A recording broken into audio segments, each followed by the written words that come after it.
Talk about today's developments. I'm joined now by Spencer Boyer. He's former US Deputy Assistant Secretary for Defence for Europe and NATO. Thanks for being with us here on BBC News.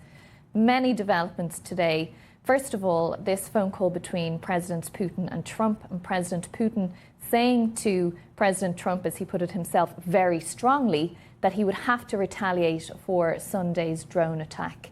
What does that look like, do you think? Well, it's unclear the timing of that and the extent of that. And it's important to remember that the Kremlin recently launched a drone attack against Ukraine that killed innocent civilians and damaged a lot of infrastructure.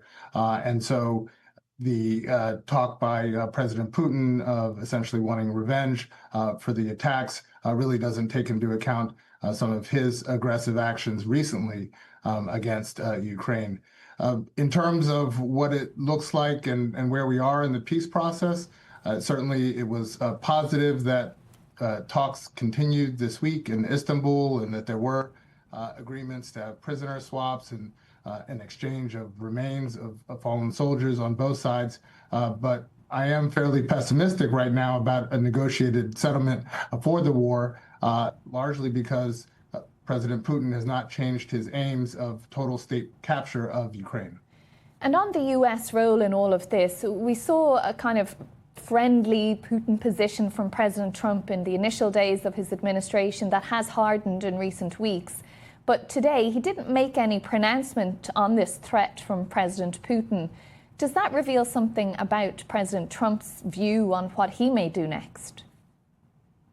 I don't really think so. I'm a little bit more focused on what President Trump's actions are towards Russia versus any comments that he has made.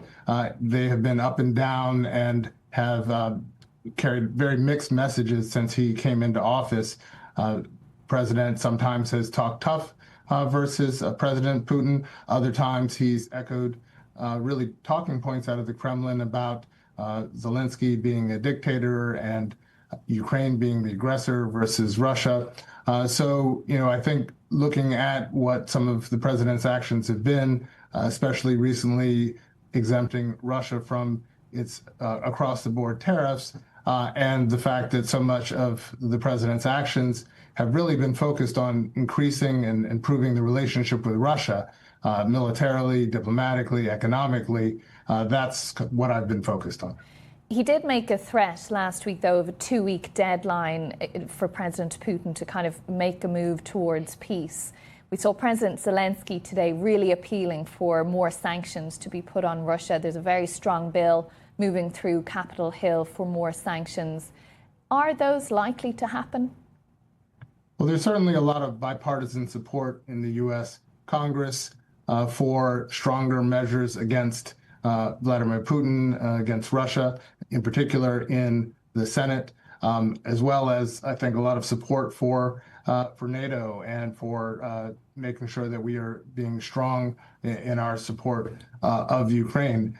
So we'll see where that go. I think it's important to note that even if something comes out of Congress, it's up to the president to really implement those sanctions and to carry forward with them. So we'll see if the president wants to do that. But I am heartened by the fact that there does seem to still be a lot of across the aisle support for this, and there's not a lot of bipartisan support for just about anything in Washington right now. But I do think that if the president is very serious about not just having a temporary ceasefire or a partial ceasefire, he really has to do two things. He has to up the pressure on Russia and require more of Russia. And up till now, there really haven't been many costs for Russia. And most of what has been asked has been asked of Ukraine and Zelensky in terms of concessions.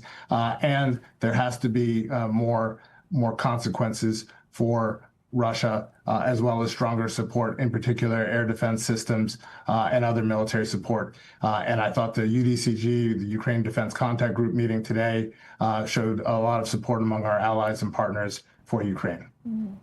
And to your point of actions over words, we know the Pope also spoke to President Putin. The Vatican had been touted as a possible location for a meeting between Presidents Putin, Zelensky and Trump.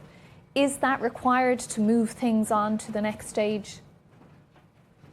I don't think it's required, but certainly having major figures that carry a lot of global support in this process and pushing for a lasting peace is important. Obviously, many follow the Pope's words very closely, and his involvement, I think, is important. But perhaps more importantly, just continued collective action by the NATO alliance, by our larger grouping of allies and partners that are part of the Ukraine Defense Contact Group that was created in the last administration by Secretary Austin, with over 50 countries involved in that. That shows a lot of support for Ukraine. It is a tremendous vehicle for coordination and synchronization of that support. And the U.S. really needs to be a lead again in that. We used to lead that. We started it.